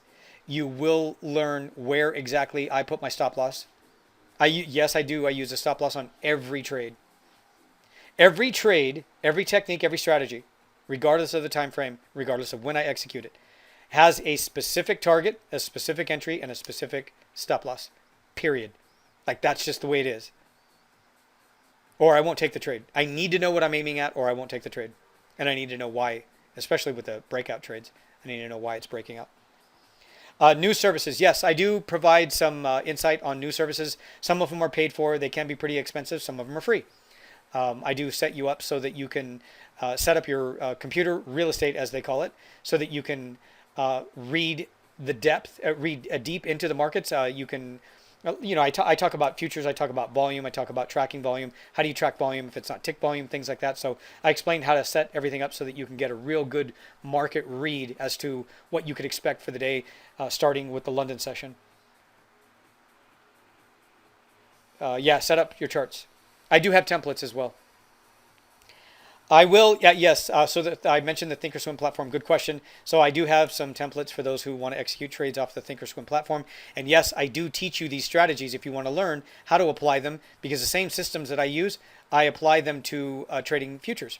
I trade gold futures, silver futures, oil futures, Japanese yen futures, index futures. I use the same basic strategies, and I teach you how to do that as well. It gives me a lot more opportunities. In a normal market environment, sometimes there's really nothing to do with, there's no trades, there's no opportunities with currencies, Forex. So I go over and I see a few opportunities with futures. Not always, but very often. It just helps. And because otherwise I found that, years ago I did this one test and I said, okay, I'm just going to trade the euro dollar for a whole week and see if that helps. This was back in 2001. And I waited, and I waited, and I waited. And I was developing my own trading system. I was looking for the continuation breakout trades. And I didn't get any trades. And it was like days had gone by and I thought, this is getting really stupid. Like, what am I going to do now? I was waking up at midnight. I was trading till 11 o'clock, 12 o'clock the following day. I was getting really agitated. I had committed to not looking at another chart other than the euro dollar. So finally, after a few days, I said, I've got to look. I got to see what's going on. This doesn't make any sense. I don't have any trades. Again, I didn't have enough experience to realize and detect why consolidation was even in place anyway on the euro dollar. But that aside, I looked at the pound dollar chart, same time frame, and it had broken out, and there was my trade that I was waiting for. So I realized you have to be open to opportunities. Some people will argue that you should just focus on one. I get it. For some people, that's the way it works. For other people, they can handle it and they'll look for multiple opportunities. What I learned from that experiment was that if I just trade one currency pair, I have to get my mindset right. And I have to accept the possibilities that I may not see any trades on that pair for a while. That's just the way it is. Or do I look at 3 or 4 or 5 or 6 different currency pairs and look for opportunities and try to learn to identify them? Yeah, you're going to be taking in a lot more data. So some people can't do it. If you can't do it, don't do it. I would not recommend doing it. But that is what has provided me with better opportunities and more opportunities. And I know that I'm going to have multiple trades open at the same time if I want to make 600, 700 pips. Even 300 pips. Sometimes I'm going to have 2 or 3 trades open at the same time. You got to be prepared for that. Obviously, there are other ways to take one trade and get 600 pips, but I don't do it that way. And that is another reason why I have my coaching students apply, so that you can ask me these questions and you can see if it blends with the way that you like to trade and what your expectations are. My way is not the only way to do it. No. Yes, you get instant access. So as soon as we complete the conversation, I give you a link. And you're in the next, that night we can start trading if you want. So the one-on-one coaching, it is limited. I don't have like an indefinite number of seats available. And I usually will close it off depending on how busy I get and the type of, the demand. So sometimes I'll get some people that, coaching students that require more attention than others. Just depends. And I have to, I have to sense that as we go along. And then I usually know that I have to close off coaching. I haven't been doing a lot of coaching. I've had an online course that's available, but not a lot of one-on-one coaching lately because I have to work with the individuals that I have, the coaching students. So I just have a few spots available. Payment is made with a credit card. Yeah, I just send you a link. It's easy. I do have manuals. They're not hardback, like paperback manuals. I don't mail anything out anymore. It's all online, but you can download things and you can download the manuals and the worksheets and everything. And I walk you through that. I give you a roadmap. So you and I have to work together in the beginning, in the first week, so that I can determine, what's best for you according to my trading system and the time frames that you're going to be trading off of, any changes that I've noticed that you need to make adjustments to. And then I walk you through some kind of a blueprint trading plan so that you know precisely what to do. You're going to be executing that trade with me. And then with that information, then I know what material to give you. And then you don't have to spend endless hours watching the videos. You just watch certain videos that'll take you like 15 minutes. And then you're ready to go because the rest of the time you're just going to be trading with me. No, this won't go. I won't have coaching for the rest of the year. Right now I just have a few seats available. Okay, so I'm going to wrap it up here. If you have any other last minute questions, please let me know. So communication, yes, I do have a Slack channel. We're in constant communication. I give my coaching students my cell phone number. I do, ask them to be really careful, send me a message when it's a critical moment. Otherwise, the rest of the time, we're going to be trading together anyway. Trade copiers included, yes, for a couple of months. Again, you're correct. You're right. The trade copier does not include all of the trades that I trade with my coaching students. That's correct. There are obviously technical limitations with the trade copier, and there's not anything that me or anybody else can do to avoid some of them, and that's the reason why. But when it comes to firing off a trade and me pointing it out and me saying, hey, can you trade that? Can you trade that? Can you trade that? Is your broker good? The spread's all right. What do you think? That kind of thing. That feedback and that communication allows you to point and shoot and to know where to go, which direction to go in. And if you're not, your broker's doing something, you see something funny, obviously I'm not going to order you to take a trade, especially if you're going to experience a loss. So we can work around that. But again, with the trade copier, I have no idea what everybody sees as far as price feeds sometimes, and sometimes it can get pretty interesting. Just like you saw earlier in this presentation, the spread was like astronomical. It gets pretty wide sometimes with some brokers. Okay, that's about it. I think I've answered most of these questions. Thank you very, very much for taking the time to sit here with me. Listen, I want to say this though, for sure. If you've got any questions and you want to talk, you're afraid, you don't know what to do, you're making a decision about what you should do about work, your business, your job, your position, your family, your money, you want to talk, I'm willing to talk. Send me an email. We'll talk for 15, 20 minutes, 30 minutes. There's no obligation. If you talk to me, you just want to sort some things out. There's no obligation. I'm not going to put any pressure on you. I'm not going to tell you to buy my coaching. You don't have to do that. But if you are ready for coaching, click the application, fill out that application with as much information as you possibly can. Don't forget to enter your email address and your name so that I can contact you. And then I will look at that information and reach out to you. If it doesn't seem like it's a good fit, I'll let you know. I'll send you an email. But I think most people that are here on this presentation know what they're looking for and they know what they want to do. All right, so thank you very much again. Please be very, very careful. Today was a great day. We earned 614 pips. I did have some coaching students that made that much money today as far in terms of the number of pips. Some of them traded standard lots. Some of them traded mini lots. Really depends. It's all up to you. There's no pressure for you to trade standard lots, but eventually I'd like to see you get there.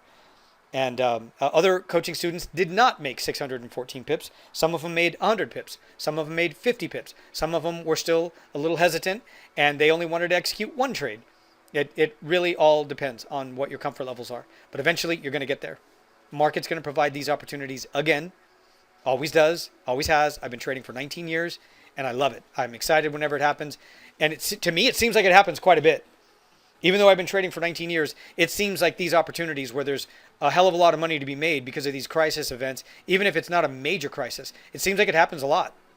It doesn't happen every single month, but I see this happen a lot. Like I know what to do, and I'm excited for it. I'm prepared for it, and I want you to get the same opportunities.